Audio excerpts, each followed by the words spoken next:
പ്രിയ സഹോദരീ സഹോദരന്മാരെ, ദൂരെ ഒരു മനോഹരമായ കാഴ്ചയെ സങ്കൽപ്പിക്കുക. കണ്ണുകൊണ്ടു നോക്കിയാൽ അത് മങ്ങിയും അസ്പഷ്ടവുമായിരിക്കും. പക്ഷേ ആരെങ്കിലും ഒരു ദൂരദർശിനി ബൈനോക്കുലർ തരികയാണെങ്കിൽ വീണ്ടും നോക്കുമ്പോൾ എല്ലാം തെളിഞ്ഞു വ്യക്തമാകും. ദൂരെ ഉണ്ടായിരുന്നത് അടുത്തായി, മറഞ്ഞിരുന്നത് ദൃശ്യമാകും. യേശു അത്തരമൊരു ദൂരദർശിനിയാണ്. അവൻ ദൈവത്തെ ദൂരെ നിന്ന് പ്രതിഫലിപ്പിക്കുന്ന ഒരു കണ്ണാടി മാത്രമല്ല, അവനിലൂടെ നാം പിതാവിനെ വ്യക്തമായി കാണുന്നു. ഇന്നത്തെ സുവിശേഷത്തിൽ ഫിലിപ്പോസ് അപ്പോസ്തലൻ ഓരോ വിശ്വാസിയുടെയും ഹൃദയത്തിൽ നിന്നുള്ള ചോദ്യം ഉയർത്തുന്നു. കർത്താവേ, പിതാവിനെ ഞങ്ങൾക്കു കാണിച്ചു തരണമേ, അതു ഞങ്ങൾക്കു മതിയാകും. ദൈവത്തെ കാണണം. ഒരു സിദ്ധാന്തമായല്ല, ജീവനുള്ള സത്യമായി അറിയണം. ഇതാണ് നമ്മുടെ ആഗ്രഹം. യേശു അതിന് മറുപടി പറയുന്നു. എന്നെ കണ്ടവൻ പിതാവിനെ കണ്ടിരിക്കുന്നു.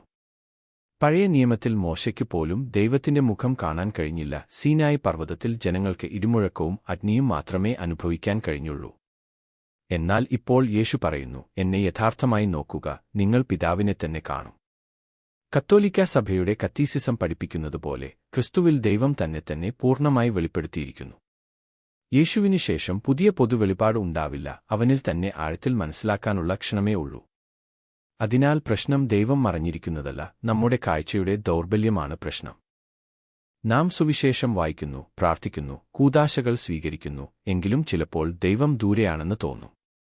അവൻ ദൂരെയല്ല, നമ്മുടെ വിശ്വാസത്തിന്റെ കണ്ണുകൾ ഇനിയും ശരിയായി ക്രമീകരിക്കപ്പെട്ടിട്ടില്ല. വിശ്വാസം എന്നത് യേശുവിലൂടെ കാണാൻ പഠിക്കുന്നതാണ്. അവനെ യഥാർത്ഥമായി നോക്കുമ്പോൾ അവൻ